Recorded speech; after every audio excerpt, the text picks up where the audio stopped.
All right. Hey there, and welcome to this episode of our OCD Weekly FAQs or frequently asked questions. For those of you that don't know me, my name is Matt Cotty, and I'm the founder of Restored Minds and the creator of the AAA Response. And so this week, we've had several submissions, and I was kind of going through a lot of the submissions. If you're interested in submitting a question for this series, right? So just so we kind of pick from questions randomly, and I kind of get a feel for what is being submitted and try to answer a question that's going to serve the community the best. But a lot of our submissions had to do with sexual intrusive thoughts, especially things like sexual intrusive thoughts towards family members, sexual intrusive thoughts towards religious figures, stuff like that. So it's really going to be just this idea of how do I get rid of sexual intrusive thoughts? That's the question that we're going to be discussing, because that was the overall theme in many of the submissions. So the first thing that I want to go ahead and say is that these thoughts are way more common than people believe. And a lot of times I think there's so much accompanying guilt and shame about the intrusive thought itself that it leads to the isolation, the wanting to try to not ever talk about it or not ever present, but oftentimes the anxiety and stress is so high that it leads to things like depression, and feelings of depression, all that stuff as well. So I kind of want to really talk about, the first thing is really just acknowledging all the feelings that people have as a result of this experience. Okay. And that they're very, very normal. And so when it comes to how do I get rid of these sexual intrusive thoughts, let's go ahead and first define what that is. So when we're talking about psychological stress and we're talking about intrusive thoughts, one of the key indicators that we're looking for is the idea that the person identifies that these thoughts are what we would call ego dystonic, right? Not ego syntonic, meaning that they recognize that these thoughts are not an indication of who they know themselves to be, what they want, right? And they're usually the opposite of that, in fact. So someone who has these, like, what if I did something to a family member, one of my children, right? This idea of this, there's this predication of what if, right? So there's this, oftentimes it's like, what if that happened, right? Or there might be like an intrusive image. And the general reaction almost always is this feeling of disgust, repulsion, and then an aversion to the thought, and generally to the person that the thought might be directed to. And again, these thoughts are usually automatic as well, meaning the person's not consciously trying to have this thought. They're not consciously this is like the exact opposite of a fantasy, right? So this isn't like I'm having sexual fantasies about my loved one, or this and this, right? There's no, in my experience, there's no sexual arousal with these thoughts, right? And oftentimes what happens though is that the person, as a compulsion, will check if they're aroused and paradoxically create feelings in their genitalia, right? Male or female. And that causes a lot of stress as well. But the fact is, it's not an arousal from the it's kind of like if I told you to focus on the tip of your finger and really kind of like just really put all your focus on it, you're going to be able to feel a sensation there. Two different things. Okay. So when it comes to how do you get rid of the sexual intrusive thoughts, again, the problem is that trying to get rid of the thoughts is the problem. And what we actually want to do is to create more space between you and your thoughts first.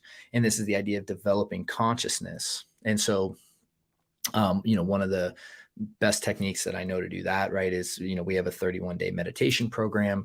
And so that's a great place to start, right? And to really kind of just trying to understanding you are the witness of the thought and you aren't the thought itself. So with intrusive thoughts, I think that's the first thing to really understand, is the idea of like, you aren't these thoughts, These thoughts aren't a reflection of you, right? They are something that you are aware of. You are the experiencer of. Now, again, these thoughts may be disturbing, but you are the awareness. You're still not them. You never have to listen to the thoughts. You don't ever have to, by any means, act upon any of these thoughts, but they are there. So then from there, what we need to do is, one of the big problems is because you're treating these thoughts as they're threatening, you oftentimes are engaging in safety behaviors without realizing it.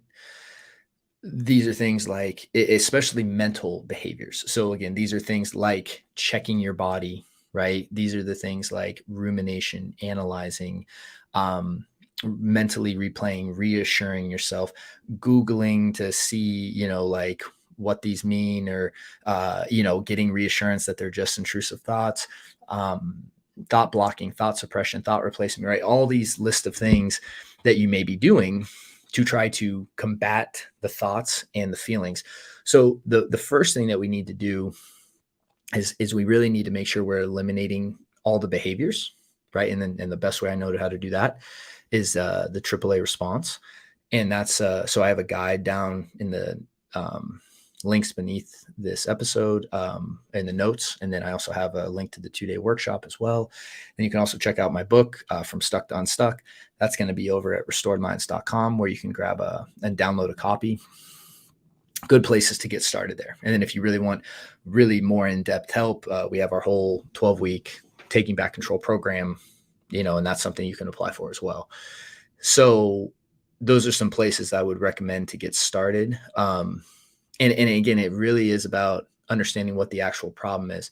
The problem is not the intrusive thoughts, even though it seems like that's what it is. The problem is all the behaviors you're doing that are reinforcing the idea that these are dangerous, that's keeping this loop that you're stuck in going. And so most of the time when people are having these thoughts, they generally feel like they're caught in this loop. And if that's your experience, then that's a great indication that this is what you're really experiencing.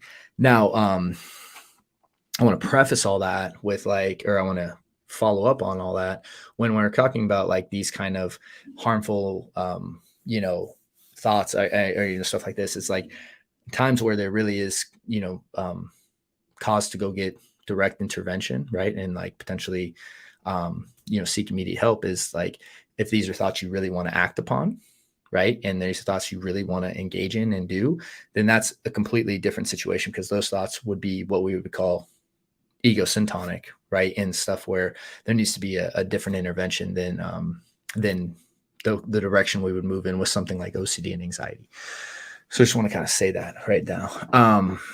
And I know that might cause a little bit of stress, because then the mind's easily going to cause, well, are these really those, right? And that doubt, the doubt is really what we're looking for, right?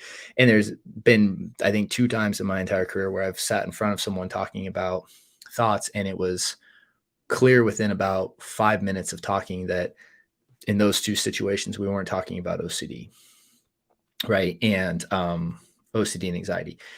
In the 90, or however many, 98% or whatever of the other times, it's always been really clear right away whether we were talking about OCD or not. And it, generally speaking, was OCD and anxiety. And with the proper intervention, the person is usually able to create some space, start doing the correct intervention, and really break out of the loop. So all that being said, that's the path is not getting rid of the thoughts, it's getting rid of the behaviors.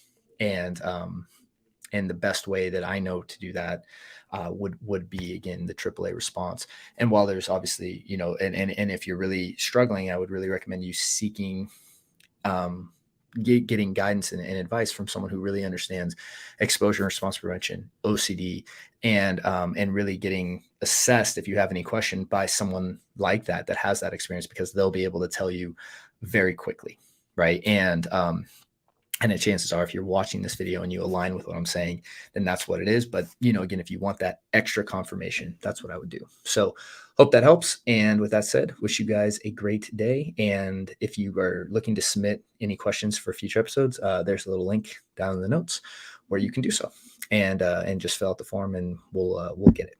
So, and also lastly, if you would please support our channel by liking and subscribing, as well as leaving a comment and review on iTunes, I would much appreciate it, as it really helps the show. Thank you, guys.